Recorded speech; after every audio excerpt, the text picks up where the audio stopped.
আসসালামু আলাইকুম ওয়া রাহমাতুল্লাহি ওয়া বারাকাতুহু। দেশে এবং প্রবাসে, কাছে এবং দূরে যে যেখান থেকে ভিডিও দেখতেছেন আপনাদের সকলকে আন্তরিক শুভেচ্ছা ও অভিনন্দন। তো প্রিয় দর্শক, আমরা বলেছিলাম যে ইনশাআল্লাহ সেপ্টেম্বরের মধ্যে আমরা চারা উৎপাদন করব। তো আলহামদুলিল্লাহ এই সেপ্টেম্বরে চারা সেল দেওয়ার জন্য আমরা ইতিমধ্যেই কাজ শুরু করেছি। তো আলহামদুলিল্লাহ আমরা এই যে কাপ দেখতেছেন, এই যে কাপের মধ্যে দিতেছি, নিচে দিয়ে ফুটো করে দেওয়া আছে যাতে করে পানি না জমে। এবং এই যে মাটিটা নিয়েছি, এটা অনেক জৈব সার মিশ্রিত, অর্থাৎ অনেকগুলি আপনার জিনিসের মাধ্যমে এটা তৈরি। রেডিমিক্স মাটি যাকে বলা হয়, এখানে গোবর আছে, মাটি আছে, তারপরে আপনার খৈল আছে, তারপরে কোকোপিট আছে, ভার্মি কম্পোস্ট আছে, আরও অনেক কিছু, হাড়ের গুঁড়া আছে। তো প্রায় 12 থেকে 10টা আইটেম দিয়ে মাটিটা তৈরি করে। এটা আমি রেডিমিক্স মাটি কিনে এনেছি চুয়াডাঙ্গা থেকে। তো এই রেডিমিক্স মাটির মাধ্যমে এটা অনেক শক্তিশালী, গাছের জন্য অনেক ভালো, উপকারী। এই জন্য আমি এটা দিয়ে করার চেষ্টা করতেছি আলহামদুলিল্লাহ, যাতে করে চারাটা ভালো হয়। আর এই যে কাপের মধ্যে দিতেছি, এই যে দেখুন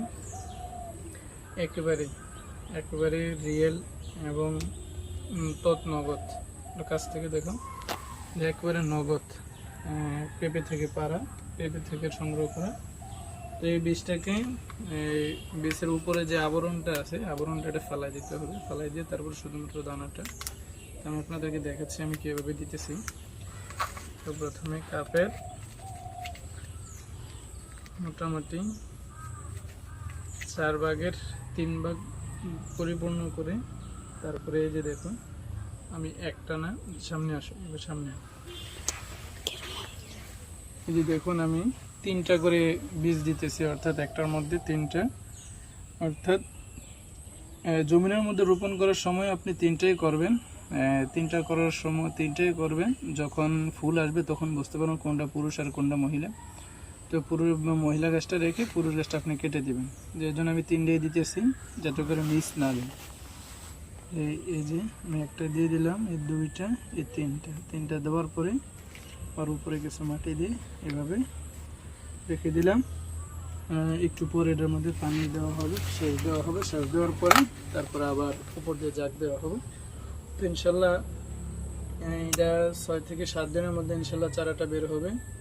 হওয়ার পরে এটা 45 দিনের মধ্যে ইনশাল্লাহ লাগানোর উপযুক্ত হয়ে যাবে। তো ইনশাল্লাহ যাদের চারা, এটা হচ্ছে শাহি জাতের, আর পেঁপে আপনারা সবাই দেখেছেন।